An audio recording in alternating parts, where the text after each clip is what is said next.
Module 3 Structural Geology and Rock Mechanics, Session 2 for 3rd semester Civil Engineering. Course name is Engineering Geology. Course code is 18CV36. Faults.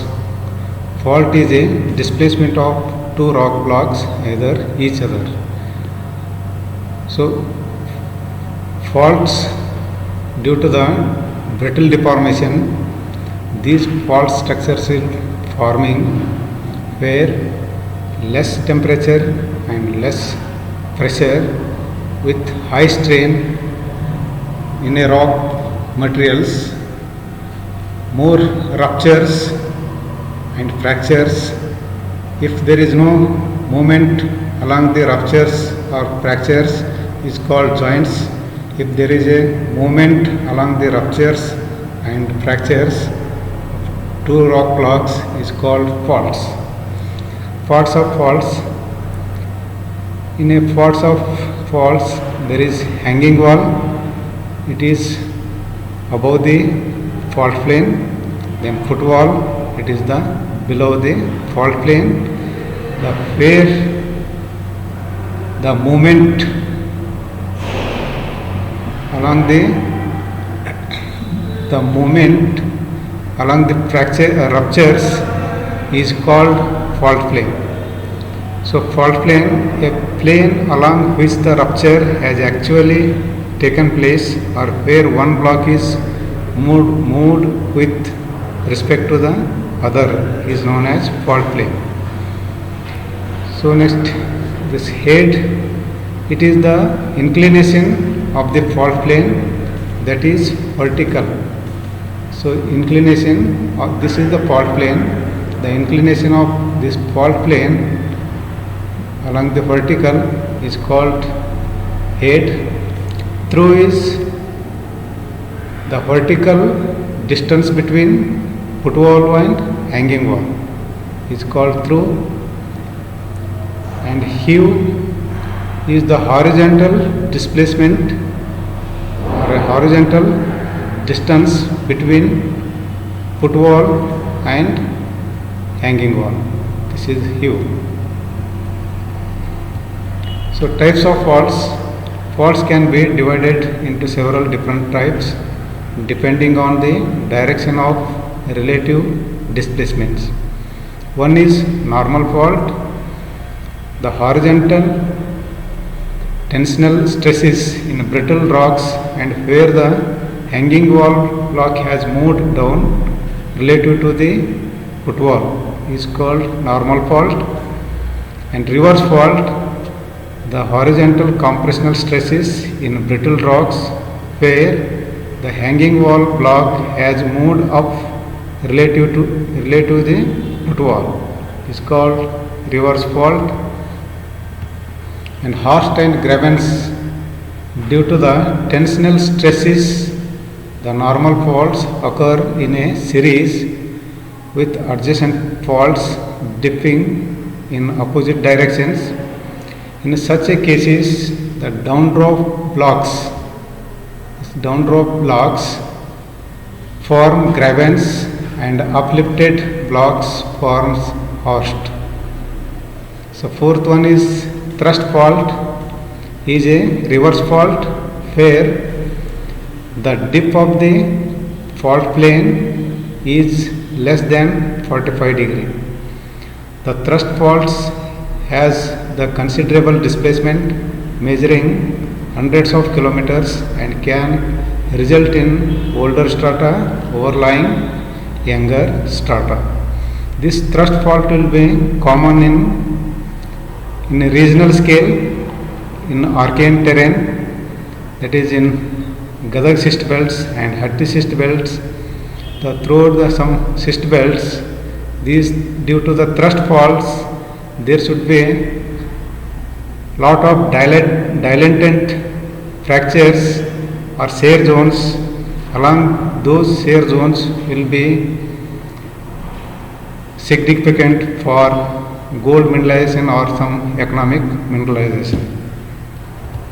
So strike slip faults are faults where the relative motion on the fault has taken place along a horizontal direction.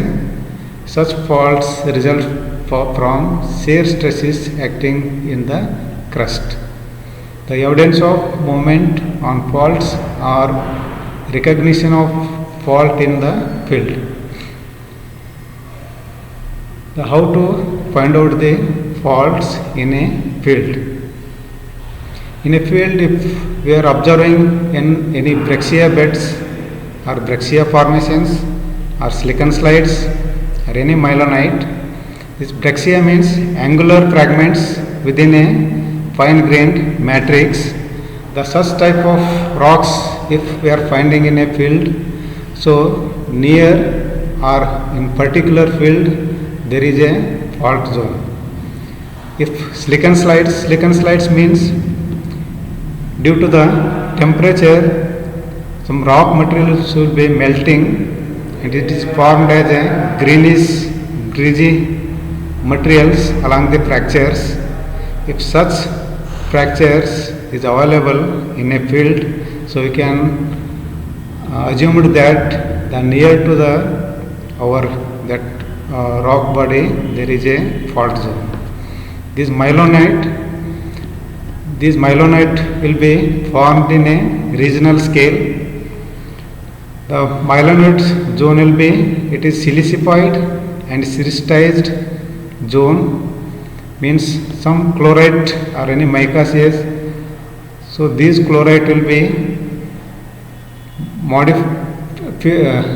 modifying into silicitization, and some quartz minerals will be modified to the silicification, fine grained silica rock.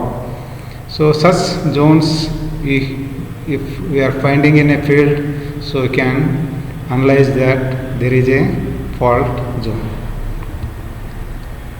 Next structure is joints. A joint is a break or fracture of natural origin in the continuity of either a layer or body of rock.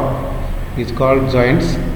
The types of joints: number one, non-systematic joints are irregular in form, spacing and orientation that cannot be readily grouped into distinctive through-going joint sets. There is no regular system, but it is irregularly formed fractures is called non-systematic joints. The systematic joints are planar parallel joints that can be traced for some distance and occur at regularly, evenly spaced distances on the order centimeters, meters, tens of meters, or even hundreds of meters. Based upon their orientation to the axial planes and axis of folds, the types of systematic joints are as follow. Longitudinal joints are roughly parallel to the fold axis. Cross joints, these cross joints are formed perpendicular to the fold axis. Then diagonal joints typically occur as conjugate joint sets that trend oblique to the fold axis, and strike joints are trend parallel to the strike of the axial plane of a fold, and cross strike joints are cut across the axial plane of a fold. Third one, columnar joint. These joints split a rock body into long prisms or columns. Typically, such columns are hexagonal or 3 faces or 4 faces or 5 faces up to the 7-sided columns are relatively common. These columnar joints are formed near to the water body where the volcanic activities are occurs.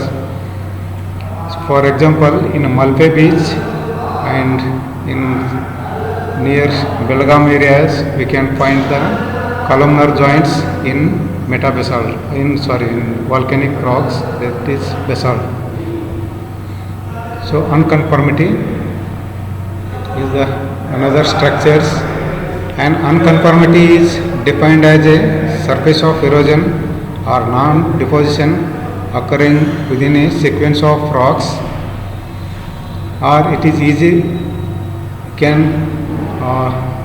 simplified the definition like the unconformity is a separation between two different formation, that is younger and older. The types of unconformity is number one, angular unconformity. It is characterized by different inclination and structural features above and below the surface of unconformities. It is called angular unconformities. In disconformities, the beds lying below and above the surface of erosion are no deposition or almost parallel, no fold or faulting or tilting of the strata. So third one, non-conformities.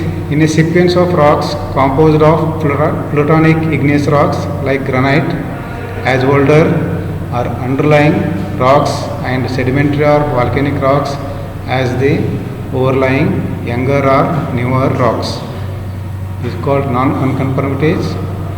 Then fourth one, local unconformities. The unconformity is traceable only in a small area or in a few rock formations of a given area.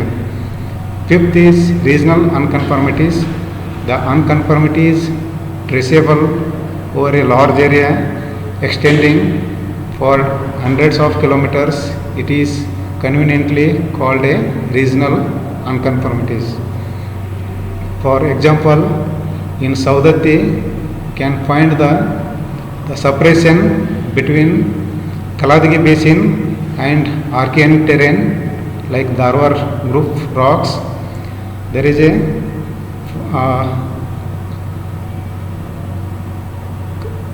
conglomerate rock we called as a Eparchian unconformities. So that is the best example for regional unconformities. Thank you.